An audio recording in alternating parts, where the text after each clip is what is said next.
speaking of government efficiency, our friends over in the United States, across the pond, they have established, well, Trump is looking to establish the DOGE, the Department of Government Efficiency, headed up by the one and only Elon Musk. Well, there's only one of him, but there are actually two heads of the Department of Government Efficiency. This guy who was one of the presidential candidates for the Republican nomination in the primaries, Vivek Ramaswamy, I think. Hopefully I'm getting his name right there. I was sort of aware he was in the campaign at some point, but I didn't pay a great deal of attention, I have to say. So there are two of them running this, a politician and an entrepreneur. I think the first thing to say is there's some question as to how serious an exercise this is going to be, because it's not called the Department of Government Efficiency because it's a department of the federal government. It's called the Department of Government Efficiency because it aligns with a joke Elon Musk has been making on Twitter about Doge, which is a reference to a cryptocurrency, Dogecoin, and before that, a reference to an internet meme about Doge, who is a dog that speaks in broken English.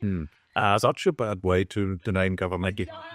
Like this approach. Perhaps it's as good a way as any, but I think the nub of it, there's kind of a joke at the heart of this, but B, it's not actually a department, so it won't have executive power. In a sense, this is going to be more than a think tank, but it's much more like having a task force, which is looking at government and talking to government departments and agencies, and then making recommendations that task force itself doesn't have any power to implement.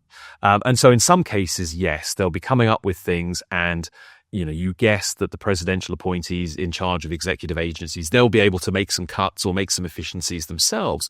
But probably any big savings that they come up with are going to have to go through congressional processes in America. And so this is going to be very different from Elon Musk going into Twitter and laying off lots of the staff and kind of cutting things to the bone and then walking out with the kitchen sink for all the newspapers and stuff. It's obviously quite tempting to think that you could take that kind of approach to government. Maybe you should be able to take that kind of approach to government. Maybe its bloatedness and lack of efficiency, but is testament to the fact that you just can't do that in the public sector. So it doesn't have the same kind of private sector efficiencies and so on. But I'm not sure. I'm not sure that it's going to work.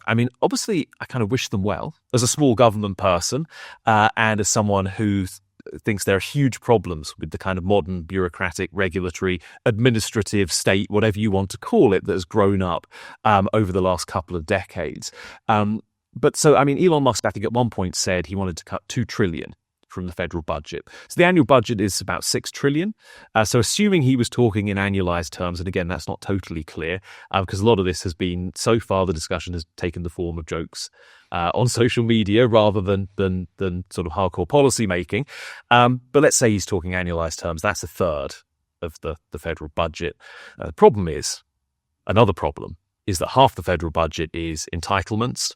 So healthcare, old age stuff, debt interest, and defense spending. That's not to say there are no efficiencies to be made in any or all of those areas, although obviously you've got difficulties with debt interest in the short term. It's more market driven. But it's going to run into political reality very quickly. If you're trying to load all of the cost savings onto the other half of expenditure, you're probably going to have to go way beyond closing down a few agencies and laying off a few staff or a few tens of thousands or even hundreds of thousands of staff, right? So this is very difficult stuff. Nonetheless, I think it's going to be fascinating to see how someone like Elon Musk, who is obviously like one of the greatest entrepreneurs and one of the greatest minds in the world, and has these incredible business ventures, can he apply that same thinking to government in a way that leads to productive outcomes? Watch the space, I guess, would be my take. Christian? Well, yeah, mine would be, okay, this particular department or whatever it is may be idiosyncratic. There's never been a department named after a crypto coin, named after an internet meme joke. But nonetheless, the idea that you bring in people from the private sector to shape up the public sector, that isn't new. I think Blair did this as well, that either you could bring in management consultants from McKinsey and they are going to shake things up and then you have an efficient state somehow. But that is the thinking behind that is that comes from people who just observe, okay, generally the private sector is more efficient than the public sector and think there's something, but who don't really think about why that is. And they imagine, well, maybe it's just the bureaucrats or lazy people, and people in the private sector are just more dynamic. So we need to bring some of the dynamic people and give them the power to fire some of the lazy ones. But whereas, this goes back to Ludwig von Mises, who wrote about this in the 1940s already, Bureaucracy, where he said it's got nothing to do with the personalities of the people involved. It's simply about the fact that in any private business, you would have a profit and loss account. And that means you have an unambiguous measure of success and failure, which also means that in a big organization, you can give quite a lot of power to smaller subdivisions because you have internal, smaller scale profit and loss accounts. You have, again, an obvious measure of success and failure. You can judge them by outcomes. In the public sector, that's usually not the case. There is just no unambiguous way of saying this is an efficient government department, this is an inefficient one. It depends on what you think they're trying to achieve. And you have no obvious way of establishing how much is that worth, how much would we be willing or should we be willing to pay for that. And when you don't have that, what that means is you have to have a lot more regulations. You cannot give people the freedom to just do whatever they like, because if you do, you get an issue like, well, what we have now. I don't know if you've seen the story about the Telegraph journalist Alison Pearson. I visit from the police because of something she said on Twitter a year ago. And this is just what happens there is they give apparently these police departments quite a lot of leeway how they interpret the laws they're supposed to enforce, and that's what you get then. And we don't want that. And in order to prevent things like that from happening, that's why most government public sector agencies are quite tightly regulated, and you have to follow a protocol.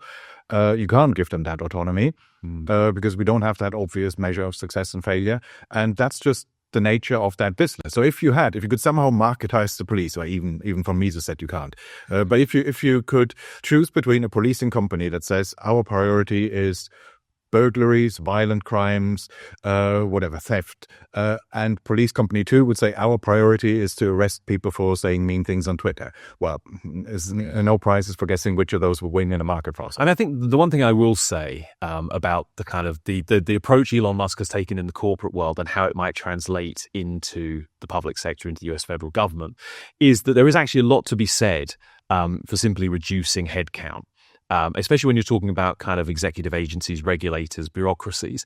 Often just getting rid of the people solves a lot of the problem because there's no one there to enforce the stupid rules or to come up with new creative rules that they want to ruin the private sector's life with. Now, I don't want to sound inhumane when I say this. We're obviously talking about people's jobs and people's livelihoods here.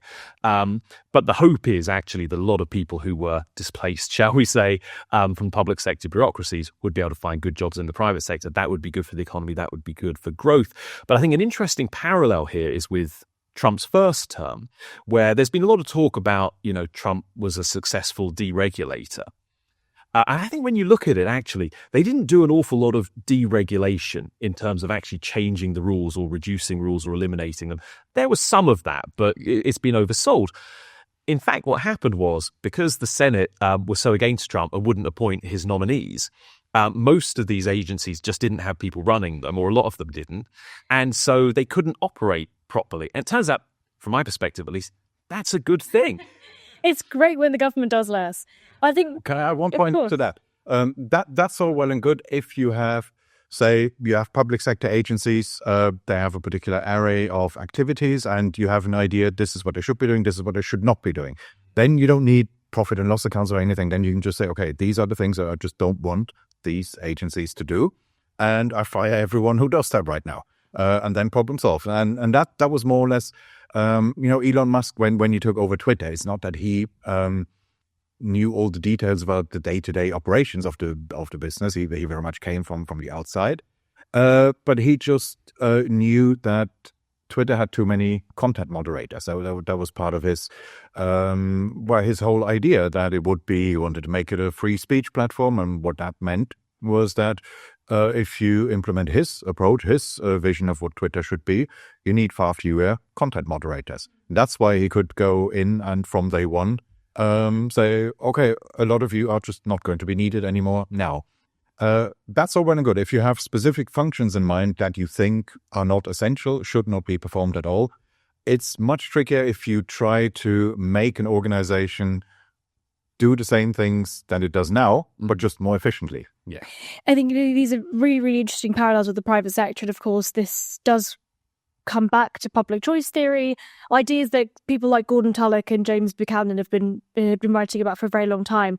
But that principle that we shouldn't be treating individuals differently in the private sector and the public sector. Their incentives largely do remain the same. A government official doesn't become a different person when they start shopping at Sainsbury's. You know, they are still a human being with incentives, and those incentives matter, especially when thinking about political economy.